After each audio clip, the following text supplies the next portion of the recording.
नमस्कार दोस्तों, कैसे हो आप लोग। आज हम इस वीडियो में ज्योमेट्री चैप्टर से क्वेश्चन प्रैक्टिस करेंगे सिमिलरिटी कंसेप्ट के ऊपर और एक या दो कंसेप्ट और सिमिलरिटी के बाद जो हमने पढ़े थे। काफ़ी सारे क्वेश्चन हो गए हैं मेंस लेवल के। आगे प्रैक्टिस करते हैं भाई, प्री और मेंस मिक्स हैं। पहला क्वेश्चन है आज इस वीडियो का। इन द गिवन फिगर, ये फिगर हमें गिवन है ABCD एक रेक्टेंगल है। रेक्टेंगल मतलब ये पूरी साइड इसके बराबर है और ये साइड इसके बराबर है।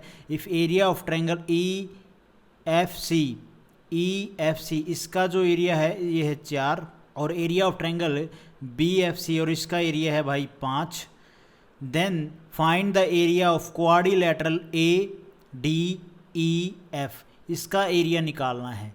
तो क्या हम इसका एरिया निकाल सकते हैं? हाँ बिल्कुल निकाल सकते हैं। देखो भाई, सिंपल सी बात है। सबसे पहले जिस ट्रायंगल्स का एरिया दे रखा है उसमें से कुछ देखो, क्या कोई हमारी थ्योरम बनती है, लगती है या नहीं लगती। ट्रायंगल BC और E को देखो, इसमें जो ये CF है ये CVN है। हाँ जी CVN है। ट्रायंगल का बेस जिस रेशो में डिवाइड होता है उसी रेशो में एरिया होता है। भाई जो ये ट्रायंगल है ना, ये हमने ट्रायंगल देखा BCE, इसका बेस क्या है? बेस है E से लेके B। इसमें जो CF है वो CVN है। तो हमने ये थ्योरम पढ़ी है कि ट्रायंगल का बेस जिस रेशो में, ये जो रेशो है, जो बेस है, ये जिस रेशो में डिवाइड होगा उसी रेशो में एरिया डिवाइड होता है। तो उल्टी बात हो गई, हमारे पास एरिया गिवन है तो सेम इसका जो बेस है वो भी यही रेशो में होगा। तो भाई यहाँ पे मैं लिख देता हूँ, जो E से लेके F और F से लेके B का रेशो होगा वो मैंने आपको बता दिया कैसे होगा। ठीक है, वो भी 4:5 होगा भाई। हाँ होगा बिल्कुल। अच्छा, अब आप इस जो फिगर है, इस फिगर में कैंची फिगर देखो। कैंची फिगर दिख गया तो आप आराम से इस क्वेश्चन को कर लोगे। देखो भाई, कैंची फिगर क्या बन रहा है हमारा? E से लेके B गए, B से लेके A आए, A से लेके फिर F गए, F से लेके C गए, C से लेके फिर E आए। ये हमारा कैंची फिगर बन रहा है। हाँ जी बन रहा है। तो यहाँ पे आप देखो कि जो लेंथ इसकी होगी वही लेंथ इसकी और इसकी होगी। हाँ जी होगी। तो भाई यहाँ पे हो जाएगा हमारा 4 और ये हो जाएगा 5। भाई मैं ये लिख देता हूँ, ये कैंची फिगर में क्या सिस्टम है। देखो कैंची फिगर है ना, उसमें EF और FB का जो रेशो होगा वो बराबर होगा भाई हमारा CF से लेके और जो FA। ठीक है, ये कैंची फिगर, ये कंसेप्ट है, ऐसी बात नहीं है मैं अपने मन से ये बोल रहा हूँ। मैंने पहले काफ़ी सारे कंसेप्ट आपको बताए हैं, कैंची फिगर से लेके और भी काफ़ी सारे उन्हीं से रिलेटेड हैं ये सारे भाई, आप वो देख लो। वैसे मैं इन कंसेप्ट के ऊपर 1 या 2 या 3 वीडियो लेके आऊँगा, जो ज्योमेट्री चैप्टर के जितने भी कंसेप्ट होंगे उनका हम एक रिविज़न करेंगे अच्छे से। ठीक है। अच्छा, उसके बाद ये देखो भैया, हमारी ये आ गई 4 रेशो और ये 5 रेशो में आ गई। अच्छा, अब बेस जिस रेशो में डिवाइड होता है उसी रेशो में एरिया डिवाइड होता है, ये हमने ऊपर देख लिया। तो ट्रायंगल ABC को देखो, ट्रायंगल AB और C, इस ट्रायंगल को देखो। तो इस ट्रायंगल में हमारे पास क्या है गिवन है? हमारे पास इस छोटे ट्रायंगल का तो चलो ठीक है, लेकिन इस ट्रायंगल का यहाँ पे ये जो FB है ये क्या है भाई? एक CVN है। तो इसमें बेस क्या हुआ? बेस ये हो गया A से लेके C। इसका जो लेंथ का रेशो है वो हमें रेशो में गिवन है, बेस का रेशो जो गिवन है। तो भैया जो एरिया का रेशो वो भी सेम होगा। तो इस ट्रायंगल ABF, इसका रेशो, एरिया का रेशो हो गया 5 और इसका हो जाएगा भाई 4। ठीक है, अब आपके माइंड में आएगा भाई ट्रायंगल FCB का रेशो तो हमें क्वेश्चन में गिवन था, जो हाँ ठीक है FBC ना, हाँ FBC का रेशो 5 गिवन था।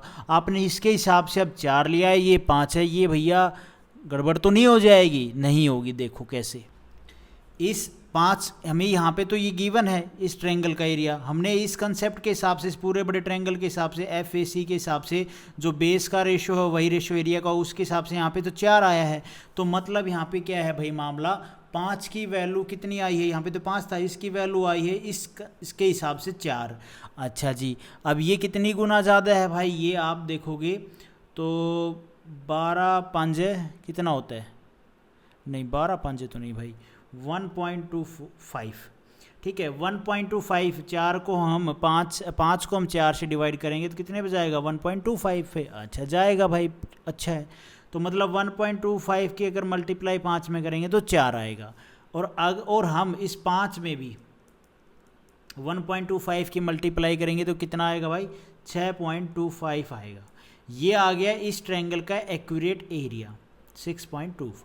ठीक है भाई, इसका तो हमने क्या कर लिया भाई, 5 था, ये किसके बराबर आया, 4 के बराबर आया, तो हमने कितने गुना है ये 1.25, तो ये भी कितने गुना होगा भैया, ये होगा 1.25, तो ये आ गया 6.25। अब ट्रायंगल ए एफ बी को देखो, ए एफ और बी, इस ट्रायंगल को देखो, इसमें इसका एरिया आ गया 6.25। अच्छा आ गया भाई। और टोटल जो ट्रायंगल है हमारा, ट्रायंगल ए बी और सी, ठीक है, इसका एरिया कितना हो जाएगा, इस पूरे का एरिया, क्योंकि इसका एरिया हमें गिवन है, इस पूरे का ट्रायंगल का एरिया हो गया 6.25 प्लस में ये कितना था भाई, ये था हमारा 4, नहीं देखो इस पूरे ट्रायंगल का एरिया देखो, ट्रायंगल ए बी सी का, इसमें इस ट्रायंगल का एरिया कितना है 6.25, इसका कितना था भाई यहाँ पे, ये 5 प्लस में 5 कर दो, तो ये टोटल कितना हो गया भाई, टोटल हो गया 11.25। हो गया कि नहीं हो गया, हाँ जी हो गया। तो भाई एक बात देखो, ये पूरा रेक्टेंगल है, रेक्टेंगल का ये एक क्या है भैया, डायगोनल है, जो ये इस ट्रायंगल को 2 बराबर भागों में बांट रहा है, तो जो एरिया इसका होगा वही एरिया इसका होगा, हाँ भाई होगा। लेकिन आपको इतना भी नहीं करना था, अगर आप ये देखोगे ये इसका एरिया कितना होगा, इसका भी सेम होगा ना 11.25, हमें तो इसका एरिया निकालना है, तो हम 4 माइनस कर देंगे, तो हमारे पास आ गया 7.25 इस क्वेश्चन का आंसर। होप आपको ये समझ में आया होगा भाई, बेसिक था। देखो नहीं आया ना समझ में, तो मैंने जो बोला है ना, आप वो स्टेप टू स्टेप एक पेज के ऊपर जो मैंने बोला, पहले आप वो लिखना, फिर वो लिखना, फिर वो लिखना, और फिर आप उसको एनालाइज करना, आपको आराम से समझ में आएगा। उसके बाद है भाई ये question, in a triangle A B C, एक ट्रायंगल बना लो भाई बड़ा सा, ए बी और हमारा सी, ए बी और C, D are point on line A B के ऊपर डी पॉइंट है और ए सी के ऊपर हमारा ई पॉइंट, इनको मिला दो।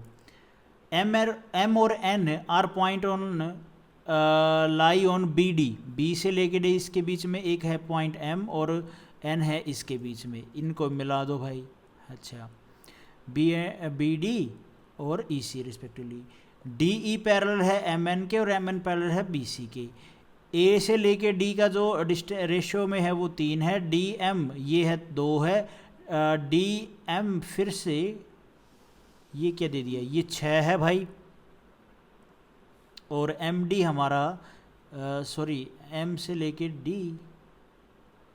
डी एम एम डी, ये कुछ गड़बड़ कर दी यार मैंने, यहाँ पे बी आएगा भाई, एम से लेके बी कितना है भाई, ये 7 है। And the area of rectangle, या ये हाँ रेक्टेंगल ही है, डी ई एन एम, इसका एरिया हमें गिवन है 432। Then the area of rectangle M N B C, मतलब यहाँ पे सी कर लो, हाँ सी बी, इसका एरिया हमें बताना है। अब यहाँ पे आप देखो एक ही लेंथ के 2 रेशियो दे रखे हैं, तो क्या हम इनको कंबाइन नहीं कर सकते रेशियो को, हाँ कर सकते हैं। ये कुछ ऐसे लिखे हुए हैं 7 6 और 2 3, तो क्या हम इनको कंबाइन नहीं कर सकते, हाँ कर लो, 6 दूनी 12, ठीक है भाई। भाई इसको भी 6 बना लो, देखो ये 7 6 2 3, इसको भी अगर हम 6 बना लें तो कोई दिक्कत है, फिर कॉमन हो जाएगा, तो इसमें 6 बनाने के लिए हम क्या करेंगे, 3 से मल्टीप्लाई इस वाले रेशियो में, तो इसमें भी 3 से मल्टीप्लाई होगी, तो ये हो जाएगा 6, ये 3 3 9 और ये 7। तो यहाँ पे जो मेन रेशियो आ गया वो हमारा आ गया भाई, ये आ गया 9, मैं सर्कल में मार्क कर रहा हूँ, ये हो गया हमारा 6, इसको आप अभी साइड कर दो, ठीक है, और ये हमारा हो जाएगा 7। ठीक है भाई, कोई दिक्कत वाली बात नहीं है ना। अब आप इस ट्रायंगल में देखो कि भैया ये कॉमन एंगल है, हाँ ये भी कॉमन एंगल है, ये भी कॉमन एंगल है, पूरे ट्रायंगल में ये एक कॉमन एंगल है, और तीनों ट्रायंगल सिमिलर होंगे भैया, कोरस्पॉन्डिंग एंगल कौन सा हो गया, ये हो गया, तो ये जो एंगल होगा वही एंगल ये होगा इस ट्रायंगल के, triangle M A M N के लिए, और ये कोरस्पॉन्डिंग एंगल ये भी सेम होगा, ये है तो वही कोरस्पॉन्डिंग एंगल के हिसाब से ये भी एंगल सेम, ये भी एंगल, ये तीनों एंगल सेम होंगे, ये भी सेम होंगे, तो भैया ये कॉमन एंगल हो गया इस ट्रायंगल के लिए ये दोनों एंगल सेम हो गए, पूरे बड़े के लिए ये सेम हो गया। कहने की बात क्या है, बाकी सारे एंगल सेम है, तीनों एंगल ही सेम है तीनों ट्रायंगल में। 3 ट्रायंगल बन रहे हैं ना, 1 2 और एक 3, हाँ 3 ट्रायंगल बन रहे हैं। तीनों ट्रायंगल में क्या है, जो एंगल है वो बराबर है तो ये ट्रायंगल क्या हो गए, सिमिलर हो गए। तो भैया जो इनका एरिया का रेशियो होगा वही कोरस्पॉन्ड, और जो तो इनका एरिया का जो रेशियो होगा वो कोरस्पॉन्डिंग साइड के रेशियो का स्क्वायर होगा। भाई क्या होता है ट्रायंगल में कि जैसे कोरस्पॉन्डिंग साइड्स हैं उनका रेशियो है, तो बोल दे कि एरिया का रेशियो क्या होगा, तो एरिया का रेशियो होता है जो कोरस्पॉन्डिंग साइड है ना उनका जो रेशियो है उनका स्क्वायर कर दो, वो आता है हमारा एरिया का रेशियो। आता है कि नहीं आता है, सीधी सी बात है। यही बात मैं आपको यहाँ पे बोल रहा हूँ। तो भाई मैं एक बार ये ट्रायंगल दोबारा से बना देता हूँ ताकि आपको अच्छे से समझ में आ जाए। और अब कोरस्पॉन्डिंग साइड का मसला चलेगा। अरे भैया बहुत गर्मी है और मेरे हाथों में पसीना आ रहा है, एसी है नहीं हमारे। अच्छा ये 9 है, ये 6 है, ये 7 है। अब कोरस्पॉन्डिंग साइड्स कैसे निकालोगे ट्रायंगल्स के, देखो ये 9 है, ए से लेके डी, रेशो ए से लेके एम, रेशो ए से लेके बी। तो ए से लेके डी 9 है, ए से लेके एम तक कितना है, 9 अच्छा है 15। ए से लेके बी पूरा कितना है 15, और 7 कितना हो जाएगा भाई 22। अब एरिया का रेशो क्या होगा, इनका स्क्वायर कर दो आप, वो एरिया का रेशो आ जाएगा। इनके ट्रायंगल, जो ये ट्रायंगल है ना, इनके एरिया का रेशो आ जाएगा। कभी आप सोचो एरिया किसका आएगा, ये छोटा ट्रायंगल, एक ये ट्रायंगल, फिर एक ये ट्रायंगल इसका, फिर ये ट्रायंगल। ट्रायंगल के हिसाब से हमने जैसे देखो ट्रायंगल ADE है, इसका एरिया का रेशो निकालेंगे तो हमने सिर्फ ये लेंथ ली है 9 का स्क्वायर करेंगे तो कितना आ जाएगा भाई 81 इस ट्रायंगल का एरिया आ गया। हाँ जी। अब ट्रायंगल AMN को देखो आप, इसमें हमें जो लेंथ लेनी है कोरस्पॉन्डिंग साइड जो है वो होगी ए से लेके एम। ए से लेके एम कितना है, 9 6 15, इसकी एक ट्रायंगल की साइड तो क्या है 15 है ना, तो 15 का स्क्वायर कितना हो जाएगा भाई, 15 का स्क्वायर हो जाएगा 225। अच्छा अब पूरे ट्रायंगल की साइड देखोगे तो ये है 22, तो 22 का स्क्वायर कितना होता है भाई 484। ये आ गया एरिया का रेशो इन ट्रायंगल्स का, तीनों ट्रायंगल्स का। अब हमसे पूछा क्या था, हमें ये एरिया गिवन है, ठीक है। तो ट्रायंगल, ये बीच वाला ट्रायंगल है ना, ट्रायंगल AMN, इसका एरिया है। इसमें से अगर हम छोटा ट्रायंगल घटा देंगे तो इसका एरिया का रेशो आ जाएगा, इसमें से घटा देंगे, ADE ट्रायंगल है तो भैया ये है 225, इसमें से 81 घटाया कितना बचेगा, 225 में से हम 81 घटाएंगे तो 144 बचेगा। इसका जो एरिया का रेशो हमें गिवन है 432, ये कितना गुना ज़्यादा है भाई, 3 गुना ज़्यादा है। अब इसमें 3 की मल्टीप्लाई करोगे तो कितना आएगा 432। अच्छा तो भाई अब हमें इसका एरिया निकालना है ना, तो भैया ट्रायंगल जो पूरा बड़ा कितना है 484, इसमें से हम ये ट्रायंगल AMN का रेशो घटा देंगे तो ये 225 घटा देंगे तो भैया कितना आएगा इसमें से 259, ठीक है। और इसका एरिया निकालना है तो जो मल्टीप्लाई इसमें कितने गुना ज़्यादा है, ये इस रेशो से 3 गुना ज़्यादा, तो इसमें भी 3 गुना मल्टीप्लाई कर दो। 200 के 3 गुना में 600, ठीक है। 50 में 3 गुना की 1500, ठीक है। और 9 3 में 27। अब इनकी प्लस कर दो, 600 700 750, 750 और 770, 770 और 777। ये इस क्वेश्चन का आंसर बनेगा, बी ऑप्शन हमारा यहाँ पे ठीक हो जाएगा। होप आपको ये समझ में आया होगा, मैंने स्टेप टू स्टेप आपको समझाया है। के बाद है भाई ये क्वेश्चन, इस क्वेश्चन को करने से पहले एक छोटी सी थ्योरम है वो देख लो, इसका नाम है फिक्स्ड थ्योरम, ठीक है। इसका कोई हमें सॉल्यूशन नहीं करना है, इसका प्रूफ नहीं करना है। क्या करना है इसमें कि भाई प्रूफ बताना है, ऐसा कुछ नहीं है, सीधा डायरेक्ट देख लो। देखो फिक्स्ड थ्योरम में क्या होता है कि जो साइड्स होती हैं ना वो AP सीरीज़ में होती हैं भैया, अर्थमेटिक प्रोग्रेशन। तो यहाँ पे क्या होगा कि हमें लार्जेस्ट जो एंगल गिवन होगा ना, लार्जेस्ट जो एंगल होगा वो बराबर होगा किसके, 2 गुना में जो स्मॉलेस्ट एंगल है उसके, ठीक है। ये बात आप ध्यान रखना। और साइड्स का जो रेशो होगा ऑलवेज, ठीक है, जब भैया जो एंगल है वो बराबर होगा जो स्मॉलेस्ट एंगल है ना उसके 2 गुना के, तो भैया जो साइड्स का रेशो होगा वो ऑलवेज होगा 4:5:6। यही कंसेप्ट है, बस आप यही ध्यान रखना। और ये कब लगता है, ये जब जो हमें साइड्स गिवन होंगी ना ट्रायंगल की, वो क्या है AP सीरीज़ में गिवन होंगी, ठीक है। ये चीज़ आप ध्यान रखना। भाई जो ये फिक्स थ्योरम है ये क्या है, in a triangle sides are in AP series. अब ये क्वेश्चन को देखो आपको समझ में आएगा। If the sides of a triangle are in AP series, तो यहाँ पे हम जब ऐसे क्वेश्चन आ जाए तो उसमें आप सीधा याद रखना कि फिक्स थ्योरम अप्लाई होगी। और फिक्स थ्योरम क्या बोलती है कि जो लार्जेस्ट एंगल है वो बराबर होता है स्मॉलेस्ट एंगल के 2 गुना के, और साइड्स का रेशो हमेशा 4:5:6 रेशो होता है। सीधी सी बात है, बी ऑप्शन हमारा यहाँ पे ठीक हो जाएगा। ये ठीक हो जाएगा, बाकी आपको कुछ करना थोड़ी नहीं था। देखो इसमें बोला है the largest angle is twice the smallest angle, then what is the ratio of sides, तो वही मैंने आपको बताया फिक्स होता है 4:5:6। और ये बात भी ध्यान रखना, ये रेशियो की जगह पे मल्टीपल भी दे सकता है, जैसे 2 गुना का मल्टीपल दे दिया आपको, यहाँ पे ऑप्शन में होता है 8 और 10 और 6 दूनी 12, ये रेशियो भी गिवन होता, तो आपको पहचानना पड़ता कि ये रेशियो भी तो इसी फॉर्म में लिखा हुआ है।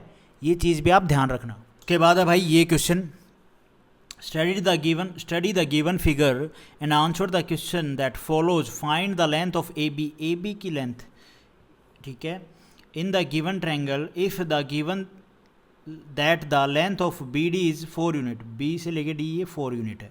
देखो ये राइट एंगल ट्रायंगल है, ये 90 डिग्री, ये 90 डिग्री है कि नहीं भाई। एंगल बी ये और एंगल डी हमारा 90 डिग्री है, तो जो BC है वो D के पैरेलल होगी, BC पैरेलल होगी D के, हाँ जी होगी बिल्कुल।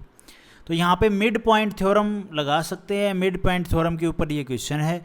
BC हमारी 3 है, ठीक है, DE हमारी 6 है, तो B क्या है, B एक मिड पॉइंट होगा भाई, सीधी सी बात है, क्योंकि ये राइट एंगल ट्रायंगल है, राइट एंगल ट्रायंगल है, तो यहाँ पे हम मिड पॉइंट थ्योरम लगाएं तो B क्या हो गया, मिड पॉइंट हो गया ना, मिड पॉइंट हो गया, तो ये BD 4 होगी, तो ये AB भी क्या हो जाएगी, 4 हो जाएगी। डी ऑप्शन हमारा यहाँ पे ठीक हो जाएगा। देखो ये मैंने किया है मिड पॉइंट थ्योरम के हिसाब से, अगर आपको मिड पॉइंट थ्योरम याद है तो आप आराम से कर लेते भाई। सीधी सी बात है, यहाँ पे ये एंगल 90 डिग्री, ये एंगल 90 डिग्री, BC पैरेलल है D के, तो मिड पॉइंट थ्योरम पे क्वेश्चन है, तो वो क्या बोलती है कि भैया अगर ये हमारी दोनों लाइन पैरेलल है, ये राइट एंगल ट्रायंगल है, तो ये हमारा B होगा मिड पॉइंट, B हम मिड पॉइंट लेंगे ऑन जो परपेंडिकुलर है इसके ऊपर, मिड पॉइंट है, तो सीधी सी बात है ये एक दूसरे के पैरेलल है, तो ये 4 है तो ये भी 4 होगी। डी ऑप्शन हमारे यहाँ पे ठीक हो जाएगा। उसके बाद है भाई ये क्वेश्चन इस वीडियो का लास्ट क्वेश्चन है, फिर आगे नेक्स्ट वीडियो में करेंगे। The mid point of side AB and AC of triangle ABC, सबसे पहले आप एक ट्रायंगल बना लो, ट्रायंगल AB और C। इस पर बोला है इसने कि mid point of side AB और AC के ऊपर मिड पॉइंट है, और ट्रायंगल ABC में आर रिस्पेक्टिवली X और Y, ये X और ये Y, ठीक है, ये मिड पॉइंट है, ये इसके बराबर है, ये इसके बराबर है, ये चीज़ आप ध्यान रखना, ठीक है भाई। अच्छा अब क्या बोला है उसके बाद, if BC plus XY 12 unit है, then the value of BC minus में XY की वैल्यू निकालनी है। BC प्लस में XY मैं लिख देता हूँ, BC प्लस में XY 12 है, ठीक है भाई। अब मिड पॉइंट थ्योरम से है तो BC 2, अब मिड पॉइंट थ्योरम से है तो मिड पॉइंट थ्योरम हमें क्या बोलती है कि भैया जो BC की लेंथ है ना वो XY की 2 गुना होती है। अगर ये हमारी XY 1 है तो ये कितनी होगी, 2। भाई जो BC है वो होती है 2 गुना XY, ठीक है। ये अगर 1 है तो जो BC की लेंथ होगी तो वो कितनी होगी भैया, BC की लेंथ हो जाएगी 2। अच्छा ये मिड पॉइंट थ्योरम बोलती है, ऐसा नहीं है कि आप ये सोचो नवीन भाई आप लगे हुए हो अपने आप से बता रहे हो, नहीं यार मैंने भी थोड़ा बहुत जो पढ़ा है वही बता रहा हूँ सही से। अब BC प्लस में XY हमें गिवन है 12, ये हो गई 2 प्लस में 1 3 की वैल्यू है 12, ये हो जाए कितनी भैया, 4 गुना कितना है 12 कब आएगा, 3 में मल्टीप्लाई करेंगे 4 की तो 12 आएगा। अच्छा और BC माइनस में XY करेंगे तो BC 2 में से 1 जाएगा, 1 बचेगा। इसमें भी अगर हम कितने की मल्टीप्लाई करेंगे भाई, 4 की मल्टीप्लाई करेंगे तो ये आ जाएगा BC माइनस में XY की वैल्यू कितनी आ जाएगी, 4 यूनिट। डी ऑप्शन हमारा यहाँ पे ठीक हो जाएगा। तो आज हम इस वीडियो में इतने ही क्वेश्चन करते हैं गाइज, नेक्स्ट वीडियो में ये क्वेश्चन करेंगे। Thank you so much. Video आपको ठीक लगी तो लाइक करना, चैनल पे नए हो तो सब्सक्राइब करना।